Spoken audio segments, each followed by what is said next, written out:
안녕하세요. 울산의대 서울아산병원 이비인후과 교수 안중호입니다. 이번 강의에서는 우리가 복용하거나 주사받는 다양한 약물에 의해 발생할 수 있는 이독성 난청에 대해서 기본적인 지식을 강의해 드리겠습니다. 이독성 난청의 정의는 청력 또는 전정 시스템에 대한 특정 약물 또는 화학물질에 의한 피해를 의미합니다. 환자는 이와 같은 약물에 의해 일시적, 영구적인 청력을 잃을 수도 있고 이 밖에 이명, 균형 소실, 어지럼 및 여러 다른 증상으로 고생할 수도 있습니다. 지금부터 이독성을 일으키는 대표적인 약물들에 대해서 설명드리겠습니다. 다음은 이독성을 일으킨다고 잘 알려진 약물들입니다. 우선 고리이뇨제, 아스피린으로 잘 알려진 살리실사는 과다한 양을 복용할 때 일시적인 난청과 어지럼을 일으킬 수 있습니다. 다음으로 아미노글라이코시드, 시스플라틴 계열의 항암제, 퀴닌 계열의 약물들, 그리고 일부 귀에 점적하여 사용하는 국소 소독제 등은 역시 과다한 양을 복용하거나 도포되었을 때 영구적인 난청이나 어지럼이 발생할 수 있습니다. 첫 번째로 고리이뇨제에 대해서 말씀드리겠습니다. 고리이뇨제는 신장의 주로 헨레고리에 작용해서 만성신기능장애, 신부전, 고혈압, 간경화 등의 치료에 사용되며 대표적인 약물로 프루세마이드, 부메타나이드, 토르세마이드 등이 있습니다. 고리이뇨제에 의한 이독성은 사용자의 6 내지 7%에서 발생한다고 알려져 있는데 성인에서는 일시적인 난청이 발생하여 대부분 이전 청력으로 회복될 가능성이 높지만 신생아에서는 영구적인 장애가 발생할 수도 있습니다. 고리이뇨제에 의한 이독성은 약물의 용량, 주입 속도, 신부전 과거력, 그리고 다른 이독성 약물과 동시 투여 등으로 인해 심해질 수도 있습니다. 고리이뇨제의 이독성 기전으로는 소듐 클로라이드 이온 채널의 차단으로 달팽이관 혈관 선조의 부종이 발생하고 이로 인한 혈관 선조의 손상과 세포들의 고사로 와온의 전이 전하를 포함한 달팽이관의 기능 저하로 이어집니다. 고리이뇨제 복용 시 발생할 수 있는 이독성의 임상 양상은 앞서 말씀드렸듯이 복용 직후 난청이 발생할 수 있으나 대부분이 회복되고 난청과 동반되어 일시적인 이명과 균형 소실 역시 발생할 수 있습니다. 그렇지만 특히 신부전 환자에서 고용량의 고리이뇨제 복용은 영구적인 난청으로 진행할 수도 있으니까 이러한 이뇨제를 투약할 때는 중간중간 청력검사 등을 시행해서 난청을 미리 예방해야 합니다. 이러한 고리이뇨제의 이독성을 예방하기 위해서는 적절한 용량의 약물을 사용해야 하고 약물을 투약할 때 천천히 주입해야 합니다. 특히 이독성을 일으킨다고 알려진 다른 약물과 같이 투약하는 것을 삼가해야 합니다. 다음으로 말씀드릴 약물은 아스피린으로 잘 알려져 있는 살리실산입니다. 살리실산은 주로 해열, 진통 효과를 위해 사용하는 약물로 아스피린은 치료 용량으로도 일시적인 이명을 일으킬 수 있으며 일시적인 이명이 발생한 환자에서 고용량의 약물 사용 시 난청으로 진행할 수도 있습니다. 다행히 대부분의 경우 이독성은 가역적이며 유모세포의 손상이 발생하지는 않습니다만 뇌척 수액 내 아스피린 농도가 상승할수록 난청의 정도가 심해지며 이는 전농으로 이어질 위험도 역시 증가하는 것으로 알려져 있습니다. 살리실산이 이명을 일으키는 기전을 간단히 설명드리겠습니다. 살리실산은 과도한 글루탐산이 분비되도록 하고 유모세포의 기능에 관여하는 사이클릭 AMP의 생산 역시 방해합니다. 이로 인해 달팽이관의 혈류량 감소, 유모세포의 기능 저하 및 손상을 유도하고 결과적으로 이러한 유모세포의 손상은 난청, 이명과 같은 비정상적인 증상을 일으킵니다.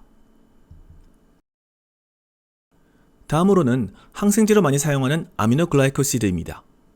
아미노글라이코시드는 호기성, 그런 음성 세균들의 효과적인 항생제로 많이 사용했던 약물인데 이 독성과 다른 우수한 항생제들 때문에 현재는 많이 사용되고 있지는 않습니다.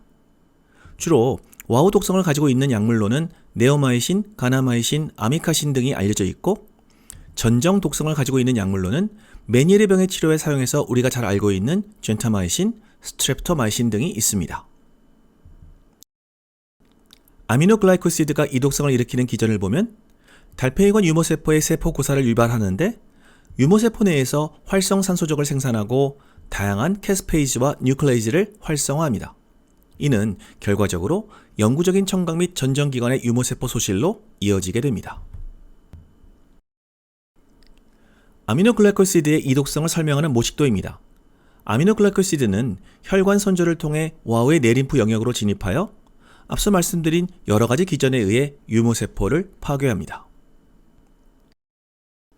아미노글라이콜시드에 의한 이독성을 악화시키는 요인들로는 다른 이독성 약물들과 마찬가지로 대용량을 오래 사용할수록 이독성의 위험률이 증가합니다. 특히 고령의 환자들에서 이독성을 일으키는데 신기능이 안 좋거나 워낙 청력이 안 좋거나 이독성의 가족력 혹은 다른 이독성 약물을 동시에 복용하는 경우 특히 심한 난청을 일으킬 수 있습니다. 또한 아미노글라이콜시드 이독성과 관련되어 있는 미토콘드리아의 RNA 변이가 보고되고 있습니다. 아미노글라이콜시드 이독성의 임상 양상은 초기에 달팽이관의 급성 손상으로 인한 이명부터 시작하는데 이는 초기에 발생하면 주로 고음역의 난청을 동반합니다. 그럼에도 아미노글라이콜시드를 지속적으로 사용하는 경우 저음역 난청으로 진행하여 결과적으로 전 음역대의 난청이 발생합니다. 안타깝게도 아미노글라이콜시드로 인한 난청은 대부분 영구적으로 회복이 안 되는 것으로 알려져 있습니다. 앞서 아미노글라이콜시드 중 젠타마이신과 스트랩토마이신은 전정 독성이 더 강하다고 말씀드렸었죠.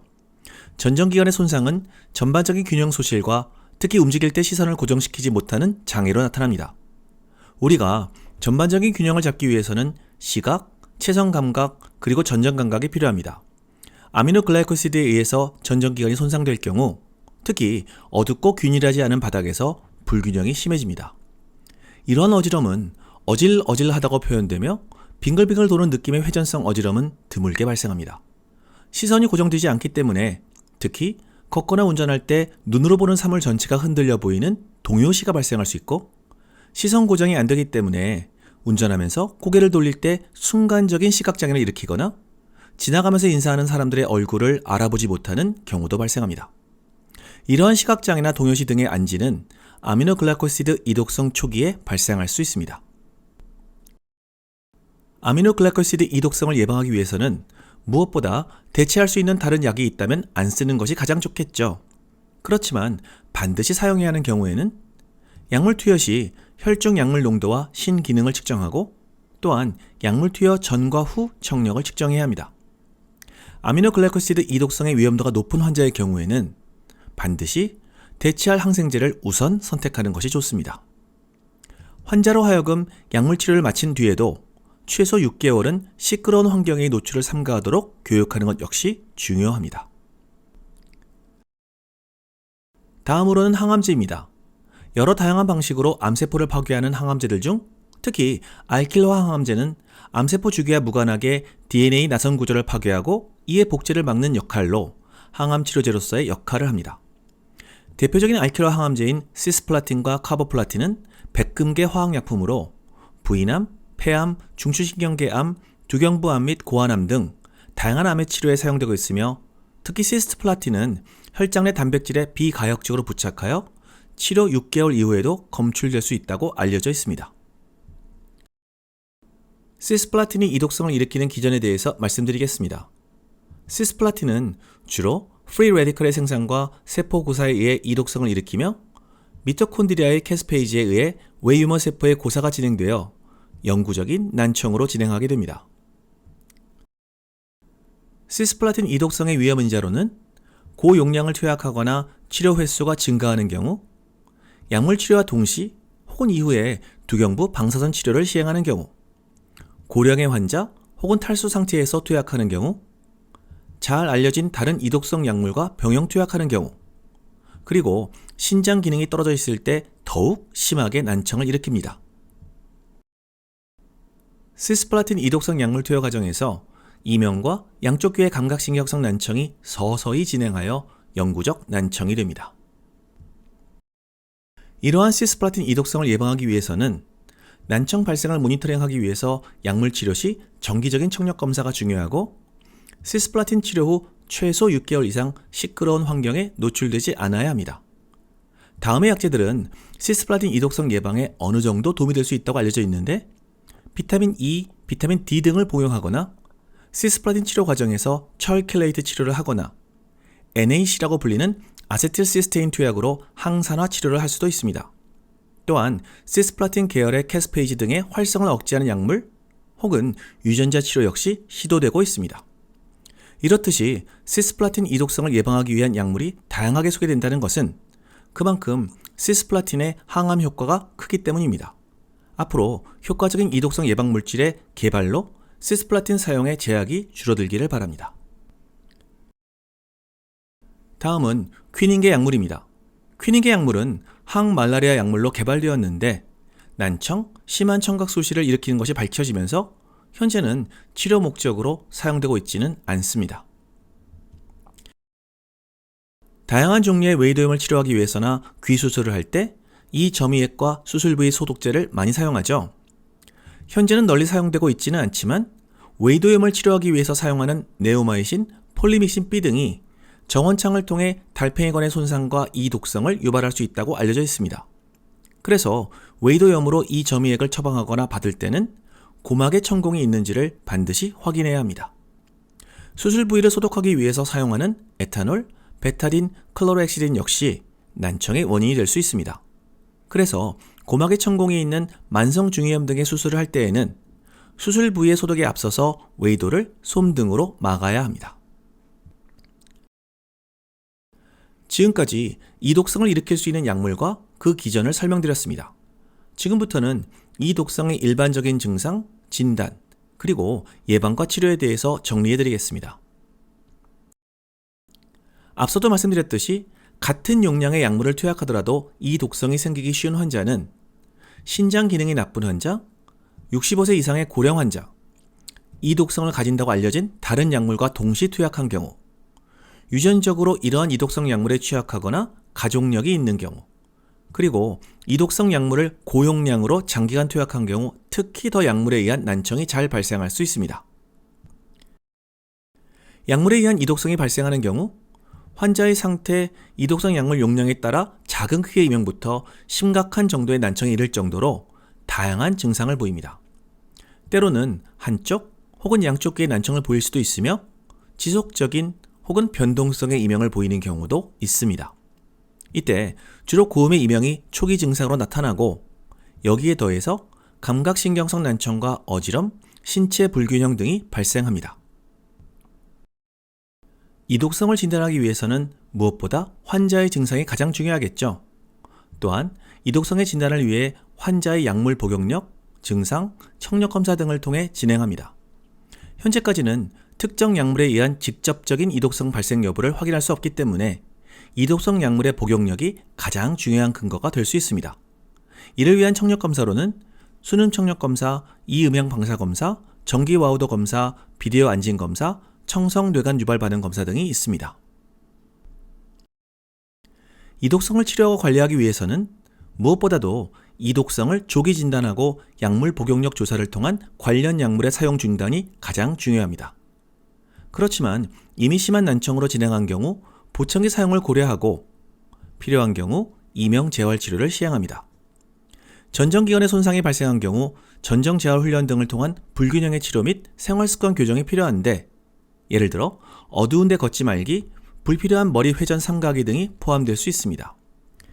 이독성 약물 사용 이후에도 정기적인 청력 검사를 시행해서 필요한 경우 치료를 하고 이독성을 악화시킬 수 있는 질환, 예를 들어 당뇨, 심부전, 고혈압 등이 있는 경우 치료합니다.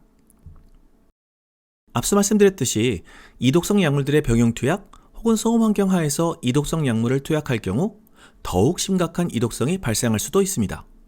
예를 들어 이뇨제를 투약받는 만성 심부전 환자에서 아미노글라이코시드 혹은 시스플라틴을 투약받거나 소음 노출 환경에 있는 환자가 아미노글라이코시드나 시스플라틴 등을 투약받을 때 더욱 심한 이독성으로 난청이 진행할 수도 있으므로 반드시 주의해야 합니다. 태아와 신생아의 경우에도 이독성에서 예외가 아닙니다. 아미노글라이코시드 항생제들 중 스트랩토마이신은 태반을 통과하는 것으로 알려져 있고 이뇨제들 중 프루세마이드와 에토졸린 역시 태반을 통과할 수 있습니다.